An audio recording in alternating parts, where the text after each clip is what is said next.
à toutes et à tous, j'espère que vous allez bien ma team. Aujourd'hui pour cette nouvelle vidéo, on se retrouve pour une nouvelle vidéo coup de gueule tout simplement. Parce qu'aujourd'hui, Julien Alaphilippe, l'actuel maillot jaune du Tour de France 2020, vient de le perdre suite à une pénalité. Alors on va vous expliquer tout le contexte, tout ça. Dorénavant, je tiens aussi à vous dire qu'on suit en intégralité le Tour de France sur ma chaîne YouTube. Donc n'hésitez pas à vous abonner à ma chaîne YouTube pour cela, activer la petite cloche de notification. Vidéo présentation complète de chaque étape avec les favoris et tout ça.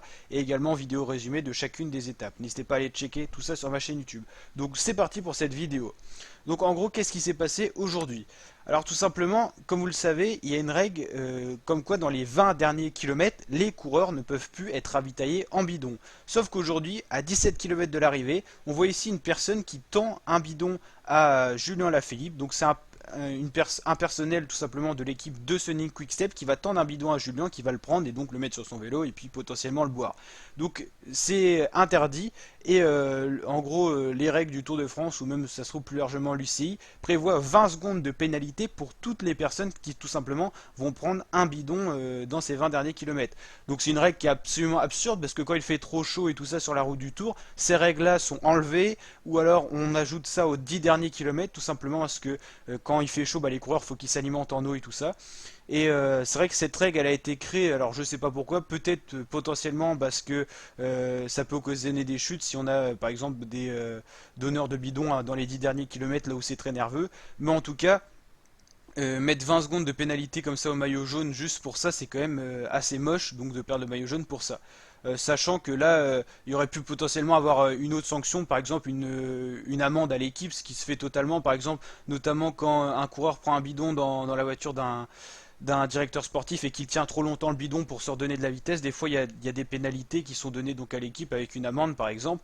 Là en l'occurrence il aurait pu avoir une petite amende à l'équipe parce que Julien n'est pas responsable, il va pas savoir forcément qu'il est dans les 20 derniers kilomètres. Donc c'est vrai que c'est totalement absurde de perdre le maillot jaune sur un fait de course comme ça.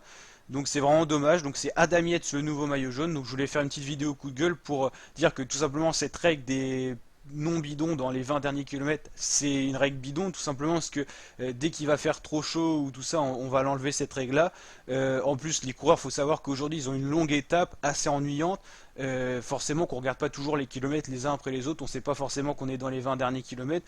Et là en plus on peut donner aussi comme responsable le personnel de la Quick Step qui est placé à 17 km de l'arrivée alors qu'il sait que c'est interdit. Il pourrait être placé aller à 25 km de l'arrivée, en tout cas pas prendre de risque. Donc qu'est-ce qu'il faisait là, c'est aussi la question. On en saura peut-être plus dans les prochains jours, mais en tout cas c'est vraiment du n'importe quoi. Que ça soit la décision des 20 secondes qui ont été mises comme ça à Julien Alaphilippe, je trouve pas ça très juste parce qu'il n'est pas vraiment responsable de ça. Une amende à l'équipe, je pense, ça aurait été plus logique. Donc n'hésitez pas à me dire ce que vous en pensez en commentaire. Le débat sera très intéressant, la team. Mais franchement, très déçu de cette décision. Et puis aussi déçu du personnel de Quickstep qui avait rien à faire ici aussi. Donc deux choses, deux points différents quand même, mais qui occasionnent donc un Adam Yates en jaune. Et on verra donc demain ce que Julien pourra potentiellement faire, mais ça part quand même un petit peu en cacahuète ce Tour de France. Alors n'hésitez pas à liker la vidéo si elle vous a plu, à vous abonner à ma chaîne YouTube pour d'autres vidéos de ce genre, et je vous dis à très bientôt pour de nouvelles vidéos. Ciao Mathilde.